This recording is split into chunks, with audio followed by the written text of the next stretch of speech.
ನನ್ನ ವಯಸ್ಸು 20. ಮನೆಯಲ್ಲಿ ತುಂಬ ಬಡತನವಿದ್ದಿದ್ದರಿಂದ ನಾನು ಗೀತಾದೇವಿಯವರ ಮನೆಯಲ್ಲಿ ಕೆಲಸ ಮಾಡಲು ಪ್ರಾರಂಭಿಸಿದೆ.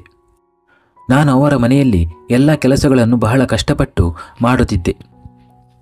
ಅವರ ಮನೆಯಲ್ಲಿ ಎಷ್ಟು ಜನರಿದ್ದರೋ ಅಷ್ಟೇ ಅವರ ಕೆಲಸಗಳು ಇದ್ದವು. ಬೆಳಗ್ಗೆಯಿಂದಲೇ ನನ್ನ ಹೆಸರಿನಲ್ಲಿ ಕೆಲಸಕ್ಕಾಗಿ ಲೈನ್ಗಳು ಶುರುವಾಗುತ್ತಿದ್ದವು. ಆದರೂ ಎಲ್ಲರ ಕೋರಿಕೆಯನ್ನು ಖುಷಿಯಿಂದಲೇ ಈಡೇರಿಸುತ್ತಿದ್ದೆ.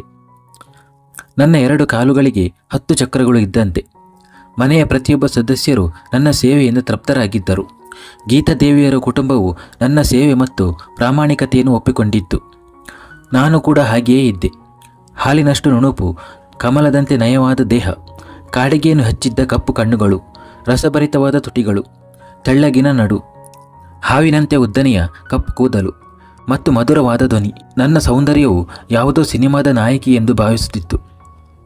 ಆ ಮನೆಯ ಒಡತಿ ಗೀತಾದೇವಿಯವರ ಮಗಳು ರಚನಾ ನನ್ನ ವಯಸ್ಸಿನವಳೇ ಆಗಿದ್ದಳು. ಅವಳ ಹಳೆಯ ಆದರೆ ಆಧುನಿಕ ವಿನ್ಯಾಸದ ಬಟ್ಟೆಗಳನ್ನು ನಾನು ಧರಿಸಿದಾಗ ನನ್ನ ಸೌಂದರ್ಯವು ಇನ್ನಷ್ಟು ಹೆಚ್ಚುತ್ತಿತ್ತು. ಗೀತಾದೇವಿಯವರ ಮಗ ಅಜಯ್ ನನ್ನ ಬಗ್ಗೆ ಹುಚ್ಚನಾಗಿದ್ದನು. ಅವನು ಯಾವಾಗಲೂ ನನ್ನ ಸುತ್ತ ತಿರುಗಾಡುತ್ತಾ ಚೆಲ್ಲಾಟವಾಡಲು ಪ್ರಯತ್ನಿಸುತ್ತಿದ್ದನು. ನಾನು ಕೂಡ ಅವನನ್ನು ಮನದಲ್ಲೇ ಪ್ರೀತಿಸತೊಡಗಿದ್ದೆ. ಇಲ್ಲಿಯವರೆಗೆ ನಾವಿಬ್ಬರೂ ನಮ್ಮ ಭಾವನೆಗಳನ್ನು ಪರಸ್ಪರ ಹೇಳಿಕೊಂಡಿರಲಿಲ್ಲ. ಮನೆಯ ಇತರ ಕೆಲಸಗಳಲ್ಲದೆ ಗೀತಾದೇವಿಯರ ಮುದುಕಿ ಅತ್ತೆಯನ್ನು ನೋಡಿಕೊಳ್ಳುವ ಸಂಪೂರ್ಣ ಜವಾಬ್ದಾರಿಯು ನನ್ನ ಹೆಗಲ ಮೇಲಿತ್ತು.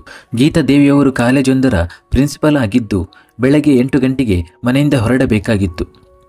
ಹಿರಿಯ ಮಗ ಅಜಯ್ ಮತ್ತು ಮಗಳು ರಚನಾ ಇಬ್ಬರು ತಮ್ಮ ತಮ್ಮ ಕಾಲೇಜಿಗೆ ಬೆಳಿಗ್ಗೆ 9 ಗಂಟೆಗೆ ಹೊರಡುತ್ತಿದ್ದರು.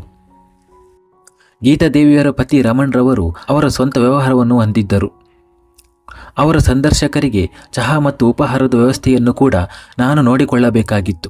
ನಾನು ಬೆಳಿಗ್ಗೆ 7 ಗಂಟೆಗೆ ಅವರ ಫ್ಲ್ಯಾಟಿಗೆ ತಲುಪುತ್ತಿದ್ದೆ. 10 ಗಂಟೆಗಳ ಕಾಲ ನಿರಂತರವಾಗಿ ಕೆಲಸ ಮಾಡಿದ ನಂತರ ಸಂಜೆ 6 ಗಂಟೆಗೆ ಮಾತ್ರ ಮನೆಗೆ ಮರಳಲು ಸಾಧ್ಯವಾಗುತ್ತಿತ್ತು. ಒಂದು ದಿನ ನಾನು ಗೀತಾದೇವಿಯರ ಮನೆಯಲ್ಲಿ ಒಬ್ಬಳೇ ಇದ್ದೆ.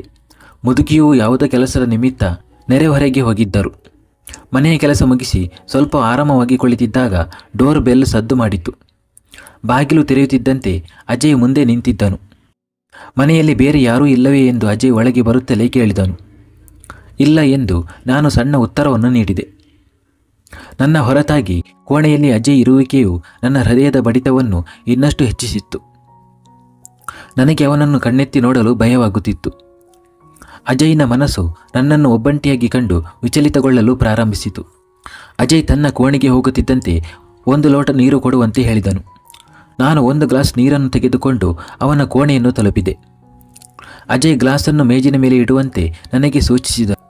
ನಾನು ಗ್ಲಾಸನ್ನು ಟೇಬಲ್ ಮೇಲೆ ಇಟ್ಟು ಹಿಂತಿರುಗುತ್ತಿದ್ದಂತೆ ಅಜಯ್ ನನ್ನನ್ನು ಹಿಂದಿನಿಂದ ಬಂದು ತನ್ನ ತೋಳುಗಳಲ್ಲಿ ಬಿಗಿಯಾಗಿ ಹಿಡಿದುಕೊಂಡನು. ಮೊದಲನೆಯದಾಗಿ ಹುಡುಗಿಯು ಕಂಪಿಸುತ್ತಿದ್ದ ದೇಹಕ್ಕೆ ಬಹಳ ಕಷ್ಟದಿಂದ ದೊರೆತ ಏಕಾಂತತೆ ಮತ್ತು ಯಜಮಾನ ಎನ್ನುವ ಹೆಮ್ಮೆಯಿಂದ ಅಜಯ್ ಅವರೊಳಗಿನ ಮೃಗಕ್ಕೆ ನಾನು ಸಂಪೂರ್ಣವಾಗಿ ಶರಣಾಗಬೇಕಾಯಿತು. ಏನು ಮಾಡುತ್ತಿದ್ದೀರಿ ಸರ್ ಎಂದು ಕೇಳಿದೆ.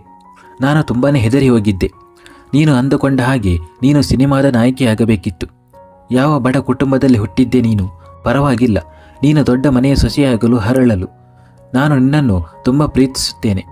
ನಾನು ನಿನ್ನನ್ನು ಮದುವೆಯಾಗಲು ಬಯಸುತ್ತೇನೆ ಎಂದನು. ನಂತರ ಅಜಯ್ ನನ್ನನ್ನು ಹಾಸಿಗೆಯ ಮೇಲೆ ಬೀಳಿಸಿದನು. ನನ್ನ ದೇಹದ ಮೇಲೆ ಸವಾರಿ ಮಾಡಲು ಪ್ರಾರಂಭಿಸಿದನು. ತನ್ನ ಅಧಿಕಾರವನ್ನು ನನ್ನ ಮೇಲೆ ಪ್ರಯೋಗಿಸಿ ಅಜಯ್ ಯಾವ ನಾಚಿಕೆಯಿಲ್ಲದೆ ಮೊದಲು ನಿನ್ನ ಯೌವನವನ್ನು ಆನಂದಿಸಿ ಆಮೇಲೆ ನಿನ್ನನ್ನು ನನ್ನ ಮನೆಯ ಸೊಸೆಯನ್ನಾಗಿ ಮಾಡುತ್ತೇನೆ ಎಂದನು. ಆದರೆ ಮದುವೆಗೆ ಮುಂಚೆ ಇದನ್ನೆಲ್ಲ ಮಾಡೋದು ಪಾಪ ಅಂತ ನಾನು ಮನಬಿಚ್ಚಿ ಹೇಳಿದೆ. ಈ ಪಾಪ ಪುಣ್ಯ ದೋಷಗಳನ್ನು ನಂತರ ವಿವರಿಸು. ಮೊದಲು ನಾನು ಏನು ಬಯಸಿದ್ದೇನೋ ಅದನ್ನು ಮಾಡಲು ಬಿಡು ಅಂದನು. ಅಜಯ್ ಕಾಮದ ಬೆಂಕಿಯಲ್ಲಿ ಸಂಪೂರ್ಣವಾಗಿ ಉರಿಯುತ್ತಿದ್ದನು. ಅವನು ಏನನ್ನೋ ಮಾಡುವ ಮೊದಲು ಮನೆಯ ಬಾಗಿಲು ತೆರೆದುಕೊಂಡಿತು. ಗೀತಾದೇವಿಯವರು ಎದುರು ನಿಂತಿದ್ದರು. ಅಜಯ್ ಮೊದಲು ಅಮ್ಮನನ್ನು ನೋಡಿ ಹೆದರಿದನು. ನಂತರ ಬಟ್ಟೆ ಬದಲಿಸಿಕೊಂಡು ಹಾಸಿಗೆಯಿಂದ ಕೆಳಗಿಳಿದನು. ನಾನು ಎದ್ದು ನಿಂತಿದ್ದೆ. ಇದೆಲ್ಲ ಏನಾಗುತ್ತಿದೆ ಎಂದು ಗೀತಾದೇವಿಯವರು ಕೂಗಿಕೊಂಡರು. ನೋಡು ಅಮ್ಮ, ಎಂಥ ಶಿಸ್ತಿನ ಹುಡುಗಿಗೆ ಮನೆಯಲ್ಲಿ ಕೆಲಸ ಕೊಟ್ಟಿದ್ದೀಯ. ನನ್ನನ್ನು ಒಬ್ಬಂಟಿಯಾಗಿ ನೋಡಿ ಬಲವಂತವಾಗಿ ಹಾಸಿಗೆಗೆ ಎಳೆದಳು. ಈ ಮನೆಯ ಸೊಸೆಯಾಗುವ ಕನಸು ಕಾಣುತ್ತಿದ್ದಾಳೆ. ಅಜಯ್ ಒಂದೇ ಉಸಿರಿನಲ್ಲಿ ನನ್ನ ಮೇಲೆ ಆರೋಪ ಹೊರಿಸಿದನು.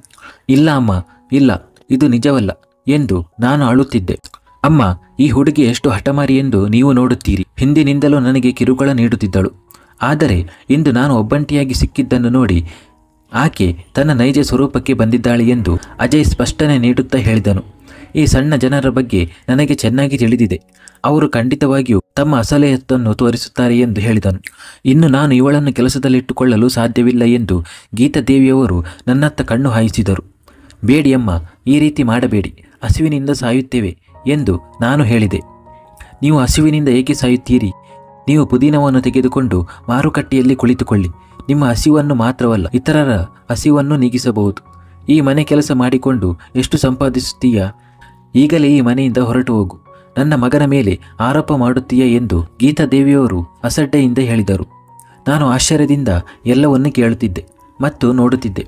ನನ್ನ ತಲೆ ತಿರುಗಲು ಪ್ರಾರಂಭಿಸಿತು. ಸ್ವಲ್ಪ ಹೊತ್ತಿನಲ್ಲಿ ನನ್ನನ್ನು ಸಂಭಾಳಿಸಿಕೊಂಡು ನಾನು ಅವರ ಕಡೆಗೆ ನೋಡದೆ ಬಾಗಿಲಿನಿಂದ ಹೊರಬಂದೆ. ಮನೆಗೆ ಬಂದ ನಂತರ ಅಳುತ್ತಲೇ ಅಮ್ಮನಿಗೆ ನಡೆದುದೆಲ್ಲವನ್ನು ಹೇಳಿದೆ. ನನ್ನ ಮಾತನ್ನು ಕೇಳಿ ಅಮ್ಮ ಗಾಬರಿಯಾದಳು. ಅಮ್ಮ, ಇದರಲ್ಲಿ ನನ್ನ ತಪ್ಪೇನಿಲ್ಲ. ನಿಜವಾಗಲೂ ನಾನು ಅಜಯ್ ಬಾಬುರವರನ್ನು ಮನಸಾರೆ ಬಯಸಿದ್ದೆ. ಆದರೆ ಇದೆಲ್ಲದಕ್ಕೂ ಯಾವತ್ತೂ ಸಿದ್ಧಳಿರಲಿಲ್ಲ. ಕೊನೆಯ ಕ್ಷಣದಲ್ಲಿ ಆ ಅಮ್ಮ ಬಂದು ನಾನು ಆತನಿಂದ ಹಾಳಾಗದಂತೆ ಬಚಾವಾದೆ. ದಯವಿಟ್ಟು ಕ್ಷಮಿಸು ಅಮ್ಮ ಎನ್ನುತ್ತಾ ನಾನು ಅಳಲು ಪ್ರಾರಂಭಿಸಿದೆ.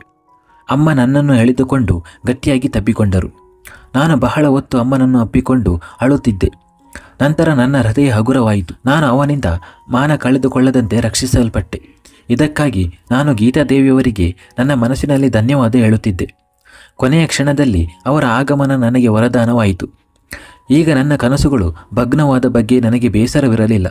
ನನ್ನ ಕನಸಿನ ರಾಜಕುಮಾರ ಒಳಗಿನಿಂದ ಒಬ್ಬ ಕೊಳಕು ಮನುಷ್ಯನಂತೆ ಹೊರಹೊಮ್ಮಿದನು. ತಿಂಗಳಿನ ಸಂಬಳದ ಭರವಸೆ ಮುರಿದು ಹೋದರೆ ಏನಾಯಿತು? ನಿನ್ನ ಮಾನ ಹಾನಿಯಾಗಿದ್ದರೆ ಯಾವ ಅಂಗಡಿಯಲ್ಲೂ ಸಿಗುತ್ತಿರಲಿಲ್ಲ ಎಂದು ಹೇಳುತ್ತಾ ಅಮ್ಮ ದೀರ್ಘವಾದ ನಿಟ್ಟುಸಿರು ಬಿಟ್ಟರು. ಏನನ್ನು ಕಳೆದುಕೊಂಡಾಗ ಬಹಳಷ್ಟು ಉಳಿಸಿದ ಸಂತೃಪ್ತಿ ನನ್ನ ಮುಖದಲ್ಲೂ ಕಾಣುತ್ತಿತ್ತು.